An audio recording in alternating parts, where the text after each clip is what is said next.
bring in people to run the business and to let them run the business. Is that okay? The marketing course that you went on quite early in your career, do you think that helped develop your skills as a leader?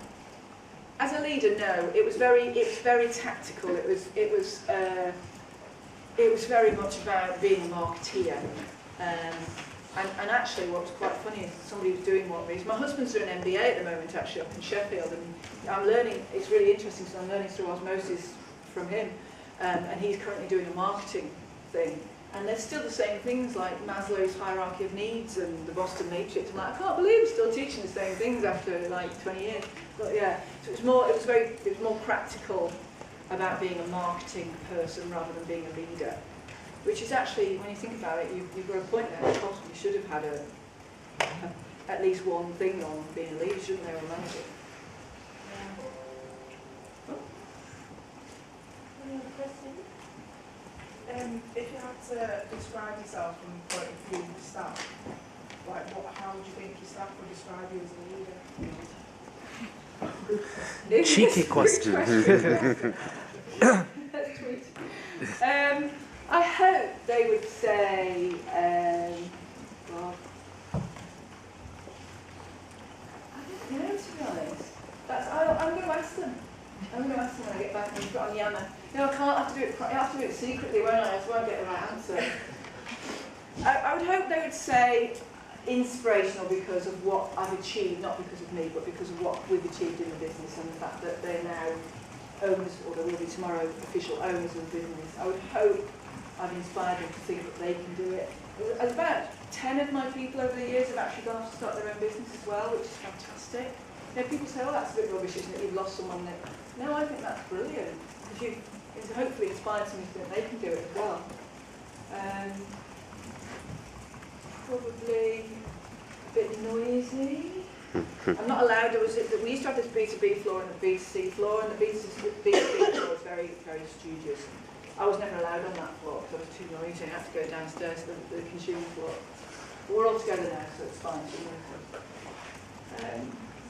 You know, I've never been asked that before. I will try and find a way to find out. Oh, sorry. Do you personally think that being a leader, do you think that you were born with that ability to be a good leader, or do you think that you learned it as you trained? I think it was probably in my personality, yes. No. No, I know it's not, because I know, for instance, Sarah isn't a leader, and she doesn't ever want to be a leader. I mean, I tried to make her the MD when I was looking for an MD. She's like, not a chance, I don't want to be an MD. I'm happy doing what I'm doing, I'm a manager. And she's a manager, and I think they are very different personality types. And it makes me sad when somebody who is a sort of manager type wants to be a leader, and it's almost like saying to them, why? It's not, one thing isn't better than the other. It's just different personalities, and to be the best manager is extremely important. And then you need the leaders, but for different things. So I do think it's a personality thing. You could teach what you could teach about inside the naturally to somebody to measure up in that. No, I think they could get better at it. They could probably learn different things from it. But I still think if they are not a natural born leader, then they won't be. I do think some people change. I mean, what's his name? Facebook guy. Mark Zuckerberg. Mark Zuckerberg. Mark. Yeah. So if you look at his early days, he wasn't a leader. He was just this techie guy who had a very strange personality and was a bit socially awkward. But now you see him, and he actually is portraying, whether he is, but he's actually portraying leadership qualities, and he speaks in public, and he's a thought leader. And so he's manufactured his personality, I think, over the years. Whether he still feels like that inside, who knows? So I do think that some people do change over the years, but I think if you try and make yourself into something you're not, you just make yourself unhappy, and probably the people around you are unhappy as well. I think be who you are, be the best at what you are, and as I say, surround yourself with people who are brilliant at the other stuff.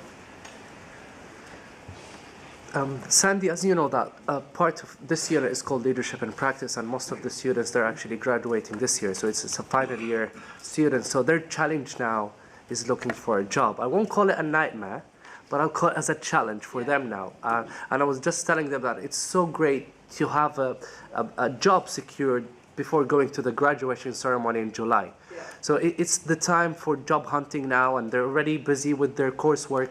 What's your advice based on your experience as a practical within the field for more than 20 years? Yeah. I think the most important thing that you can do when you're looking for a job is not spam. Is trying to figure out where you ideally want to work. So if you've decided you want to work in a particular field, look at that field and go, right, which are the 3 maximum companies I want to work at? Because what we get, and honestly this happens all the time, is we get emails through our right, so on our website we've got contact and we've got jobs. So if you're looking for a job, which one do you go to? Well done, right? So you're ahead of some people, seriously. So if somebody contacts us via the jobs page, it says, it comes through to us saying jobs at. If somebody contacts us through contact, it comes to us saying hello at. Yeah, you got that? Okay. I can't tell you the amount of people that come through the hello at saying, have you got any jobs? And we're talking about grads here. We're not talking about, kids. We're talking about grads and older. The best, worst one we ever had, which I always cite, it came through hello at, and it said, and at the time we had 10 jobs up for grabs on our jobs page. And it came through and it said, do you have any jobs? If so, can someone contact me? Funnily enough, we didn't. No, but seriously, figure out in your own head, where do I want to work? Which of the companies I most admire? There might not be big companies, there might be small companies. My first PR role was in a teeny weeny agency, and I absolutely loved it. So go to that company, send them, do you know what I'd do actually? I'd send them a letter.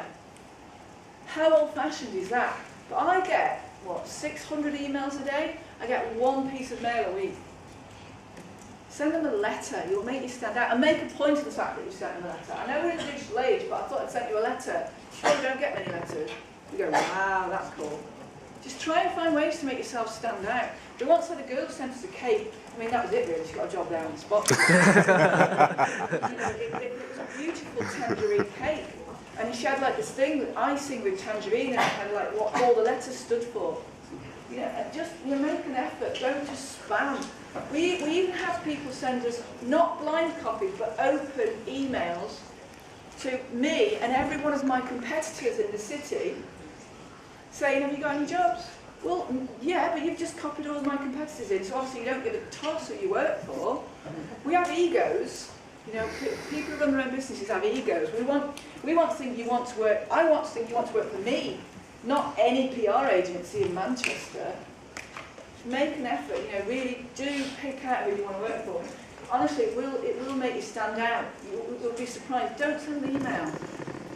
Send something different. Pop in. We've had people turn up at Tangerine reception.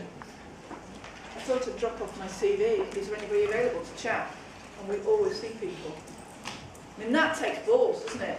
Just to turn up like that. And that's what we want. We want people with balls. We don't want people who are just going to be lazy and send an email to me and 50 other people.